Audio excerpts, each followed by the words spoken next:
compulsory. It is not a must. It is not by design. Uba esebeni funeka utata abe chairperson, utata abe secretary. We were never baptized. We were never baptized. Get understanding. Yanto banangaba. Chairperson no secretary at a regional level. Funeka ibe ngumntu ongutata. Who will lead the ANC after 2027? Panyaza Lesufi calls for a fearless Harry Gwala leader. South Africa's ruling party, the African National Congress, is standing at a crossroads. Gauteng ANC leader Panyaza Lesufi is sounding the alarm. The ANC needs a leader as fearless as the legendary Harry Gwala, a leader who will reclaim the land and economy for Africans and unite a movement torn apart by factionalism. But with rival parties like the MK Party, the EFF, and the SACP all challenging the ANC's direction, who could possibly lead the ANC after 2027? And with respect that will avoid this debate and this discussion, which is the discussion about who will lead the African National Congress after 2027. We are avoiding that discussion. We are closing that discussion now. We'll be part of that discussion when the discussion is open. But there are three things that you want to say, whoever wants to lead the African National Congress. Whoever wants to lead the African National Congress, my fan no babu Harry Gwala, you must forget about our support. You must forget about our support.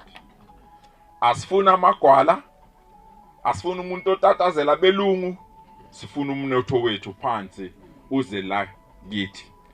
And that's the condition that we need to anyone that will be a leader. Context and stakes. The ANC has birthed breakaway parties for decades. The UDM, COPE, the EFF, and now the MK Party led by Jacob Zuma. Each split reflects deep frustration with the party's leadership and its ability to deliver the National Democratic Revolution, or NDR, a vision of real economic and social transformation. Now, Lesufi warns the ANC cannot afford another timid leader. He wants a Harry Gwala type, bold and uncompromising, ready to fight for land redistribution and economic justice. But can the ANC produce such a leader, or will it continue down a cautious, business-friendly path? The second area, comrades, is the unity of our movement. Comrades, we must accept that our movement have gone through difficulties. Our movement have given birth to UDM. Our movement has given birth to COPE. Our movement has given birth to EFF. Our movement has given birth now to Umkhonto. That is very important, comrades, that this movement must reclaim what it has given birth and have all those movements coming back home here in the African National Congress. And we must not be tired. We must not get tired, comrades, to ensure that we persuade people to come and swell the ranks of the African National Congress. The time has arrived. The time is now. It is our time. The future is us. We've been observing and we've been quiet for too long. We have allowed the patriarchal system to be instilled in our minds. It is our opportune time to break the shackles and to deal with that mentality. No one else is going to do that for us as women. Current leadership tensions. President Cyril Ramaphosa is accused by many, including the SACP's Solima Paela and the AFF, of serving business interests and white monopoly capital. Recent remarks praising the A-run municipalities only deepened perceptions that Ramaphosa is out of touch with the ANC's liberation mission. The SACP is preparing to contest elections independently. The EFF calls the ANC a party of sellouts, and Jacob Zuma's MK Party brands the current ANC as the Ramaphosa ANC, divorced from the people. Against this backdrop, 2027 looms as a decisive conference for the ANC's future. I can tell you that on this issue of the GNU, the alliance is at one.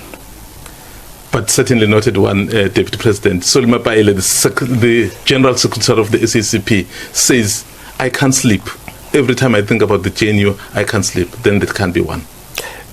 Well, there must be something troubling Solly, but not the SACP. But he is the General Secretary of the SACP. Yeah, but he's not the SACP. Have you engaged him? As the ANC? The SG is calling a meeting of what we call the Alliance Secretariat so that we can hear Comrade Solly out.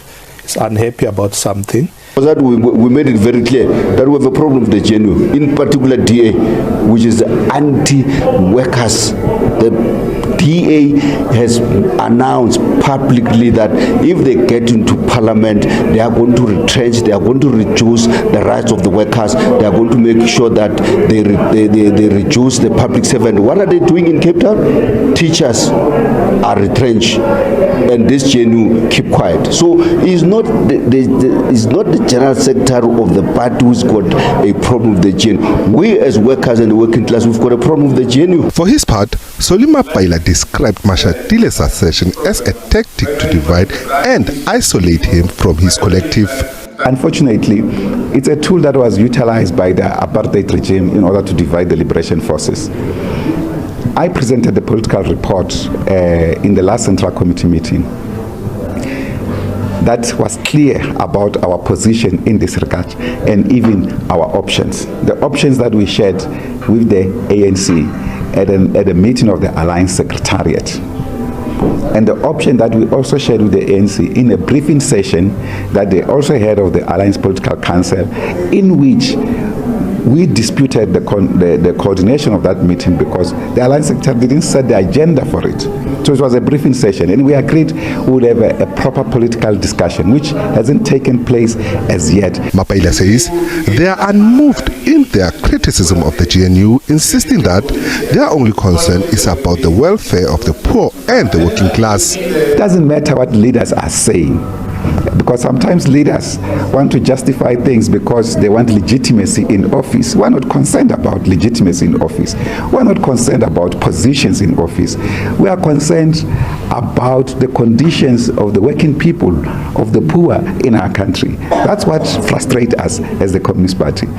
ANC, DA coalition would be a disaster for the country, and it would be a disaster for the African National Congress. It still blows my mind a little bit that people in the African National Congress, whom I know some of them as people who can think, people who deeply care for their organization, that they cannot see this self-inflicted wound that they are walking themselves into and what that would mean for themselves and for the rest of our people.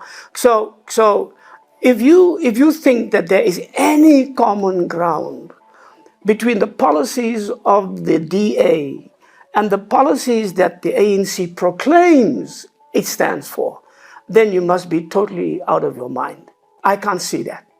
I can only see that the DA has worked very, very hard to maintain as much of apartheid as it possibly could wherever it ruled, and to undermine a move away from apartheid in other areas where it did not have a direct ruling say or power, but could undermine it. Now, it's true that the ANC almost prostrated itself in front of the DA as far as its policies are concerned. For instance, the ANC's choice for neoliberal capitalism as an economic policy, that's straight off the playbook of the DA. And it was a disastrous policy for our people. That necessitates the high unemployment that we have. That necessitates the social economic inequalities that we have. That necessitates the impossibility to build social cohesion in the way that we do. That necessitates the lack of opportunities that comes through equal education for everybody, and I can go on and on and on. And those are DA intentions. Those are DA inclinations. Instinctively, that's where they go. that the ANC thinks that what it has done in following the DA in that was good for the country is impossible even to begin to imagine. Possible successors. Several names are already circulating in the corridors of power. Paul Mashatile, current deputy president, often viewed as the natural successor if the party opts for continuity with a bit of renewal. Fikile Mbalula, the ANC secretary general, outspoken, populist, and already gathering grassroots attention despite denying presidential ambitions. Panyaza Lesufi himself, the Gauteng premier, who embodies the radical rhetoric of economic transformation. Other provincial leaders or younger figures could emerge if the party's internal battles intensify. Each faces tough choices: lean towards radical land reform and risk alienating investors, or take a moderate road and risk losing voters to the MK party and EFF. Time, but as I prepare to get up from my seat, if the ANC structures in 2027 are to say, Mr. Fikile Mbalula, are you available to lead us as ANC president, what would you say? You know, Mawande, let me explain this to you. We are a party now in government with 40%. The first thing you entertain from the likes of Mawande is you are driven to a discussion about leadership and you respond to it. Yes. Positively and humorously.